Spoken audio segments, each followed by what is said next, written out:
Welcome to LoFi Bedtime Very Tales. I hope your summer or winter is groove dogging along with a series of smiles all the while. In this episode, I present to you a story of how a puppy becomes a dog. It has nothing to do with becoming housebroken, so you can get that thought right out of that beautiful brain that you have, my ardent listener. Perhaps the best way to describe this has to do with learning patience and resisting the urge to do something that is not helpful. Remember, we must always try to do and think helpful things so as not to provide us with more memories of mishaps, mistakes, or missteps. There are more words that start with M, but I shall only use them. Doing and thinking helpful things leads to a more positive future. Please remember to do things today to make tomorrow better.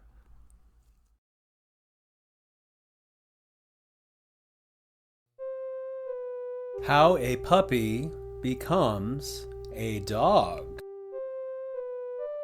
When I was a boy, my grandma would tell me stories while she was cooking or baking something that smelled scrumptious and tasted 10 times better. We'd make things like garlic gnocchi, pumpernickel pita, macadamia macaroons, and lingonberry ladyfingers.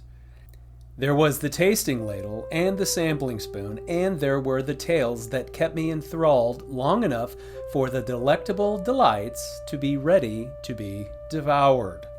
With some measured restraint, of course. There were some stories that I wanted to hear over and over again so that I could tell them out loud right along with her.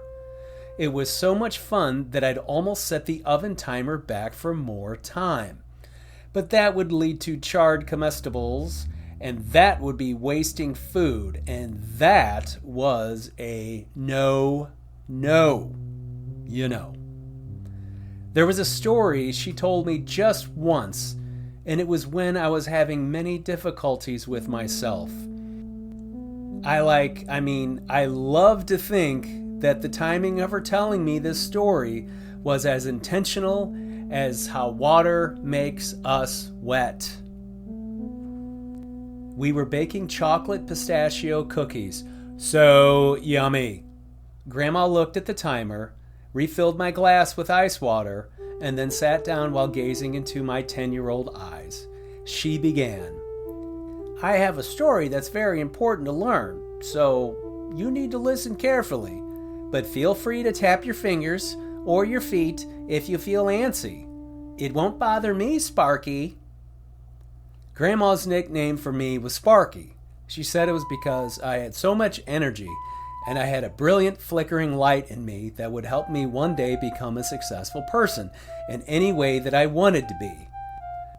I really appreciated that, as I got a fair amount of negative comments about my amplified personality and behaviors, and these statements tended to cause me to feel bad about who I was and did not help me think that I would be able to do any better than I currently did.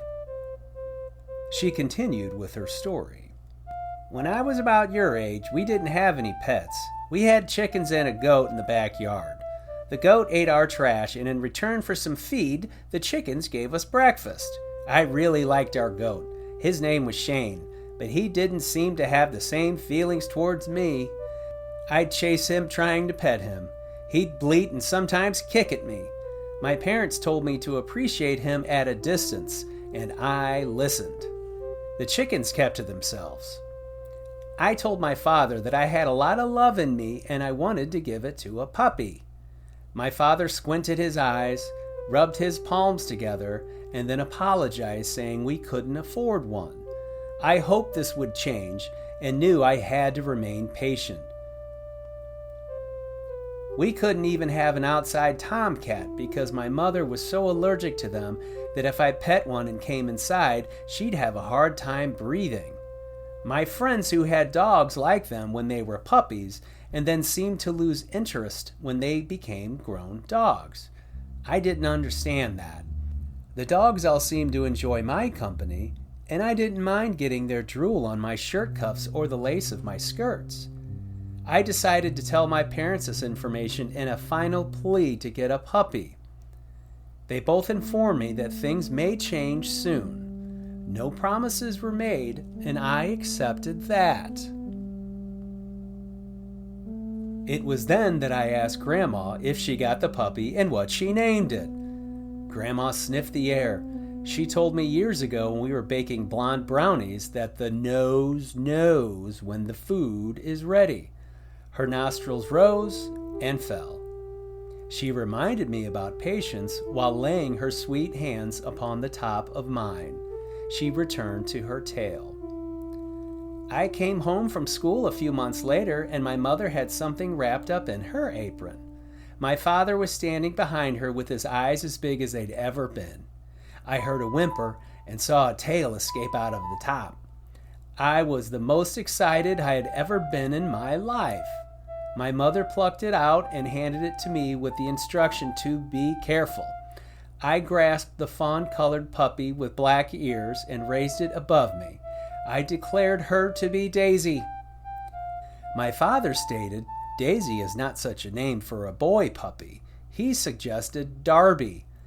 I asked if I could name him something after watching how he behaved.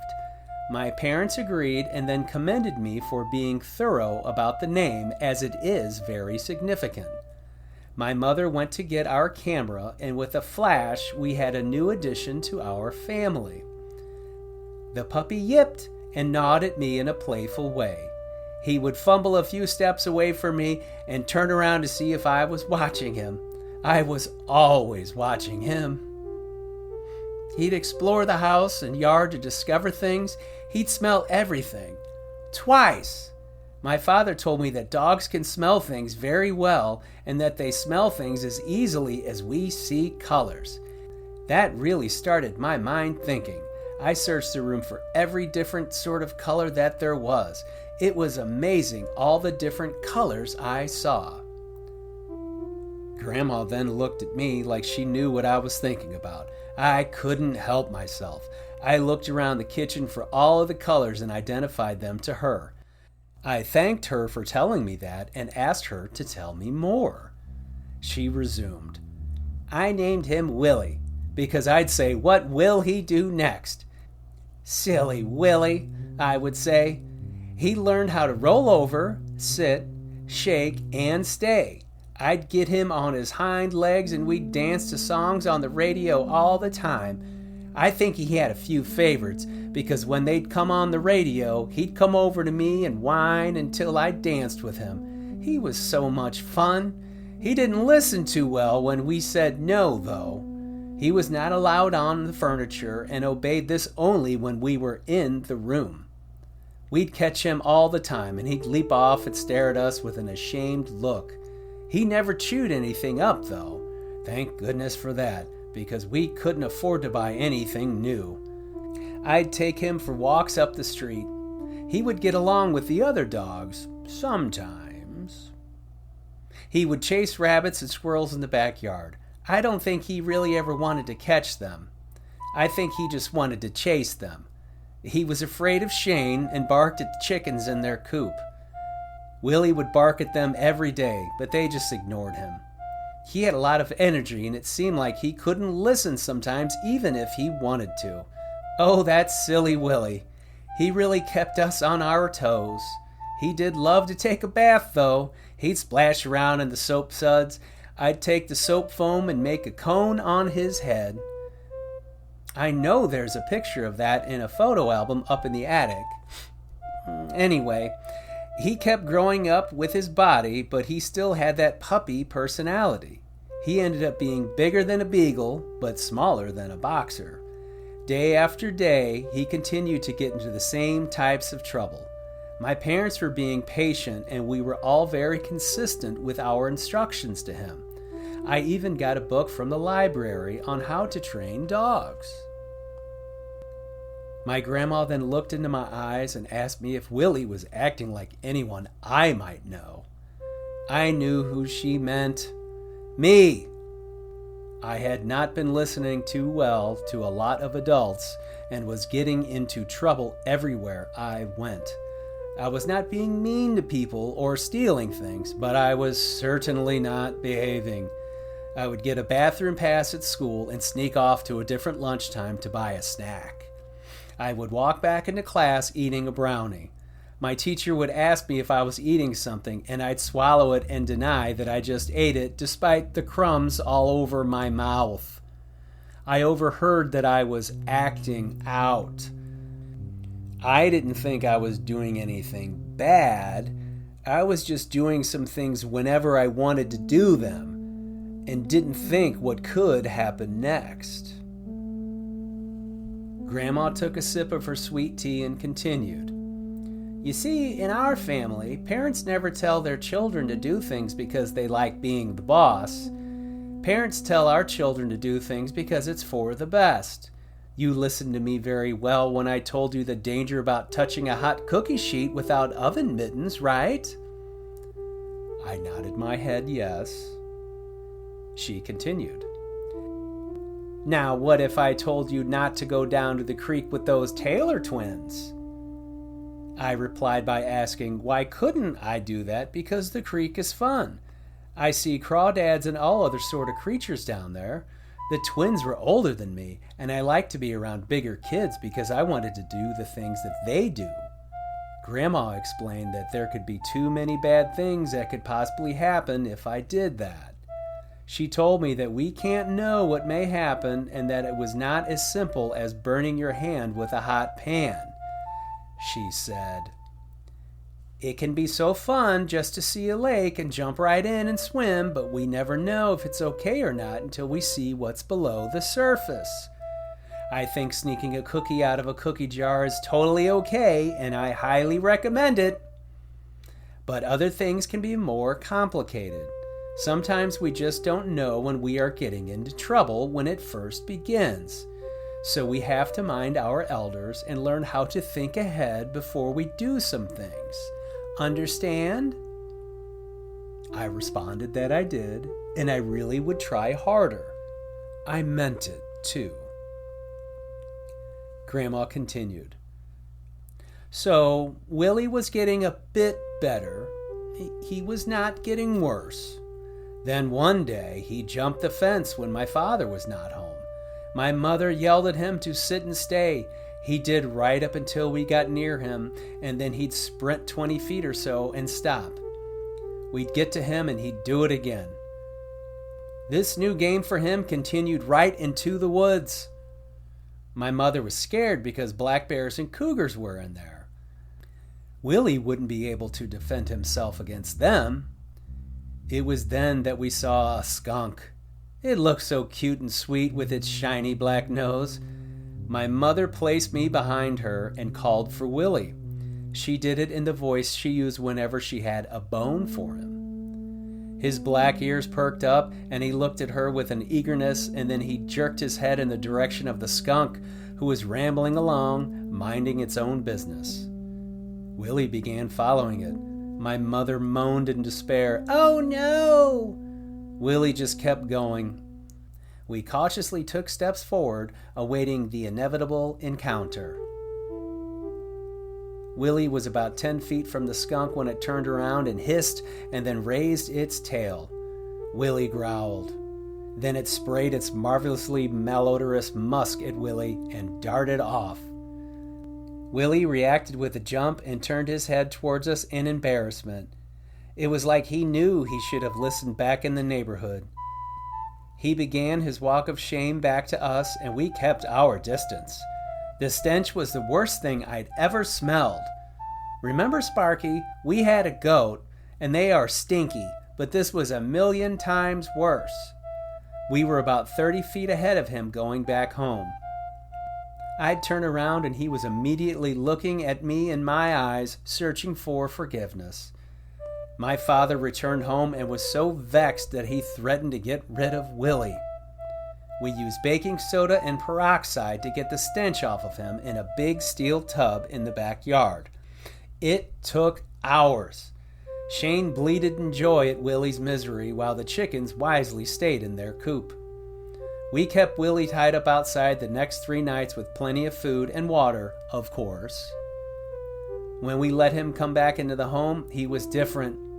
He was not the puppy trying our patience any longer. Don't get me wrong, he had lots of energy and still chased those rodents. But he'd look at the furniture or the fence, and it looked like he wanted to jump up, but he never did. Mostly he'd just lie on the floor or in the shade of our oak tree in the backyard and be content with wherever he was. She looked out the window, and I asked Grandma what happened to Willie next. She replied, "Willie was my good boy for many years to come. I learned how to ride a bike with him running at my side and how to drive with him in the back seat. He met your grandpa when we were 17 and gave him licks of approval."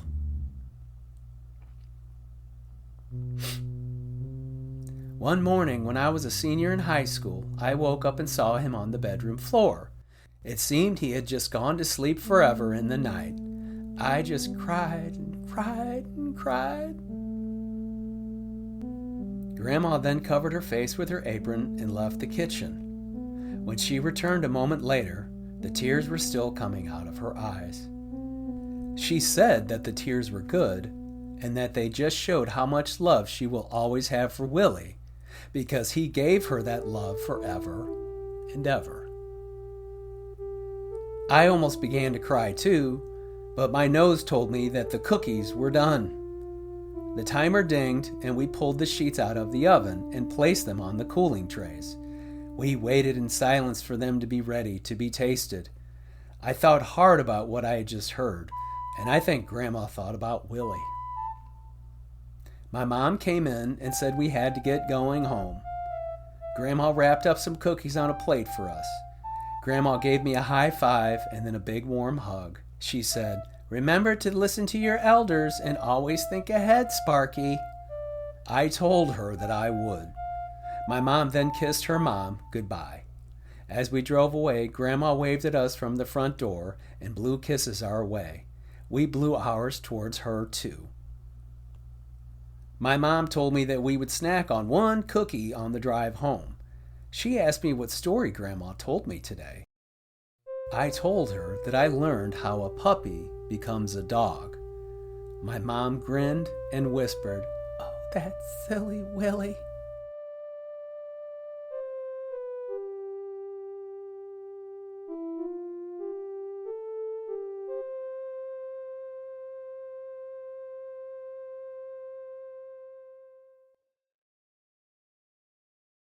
And I wish the best for you.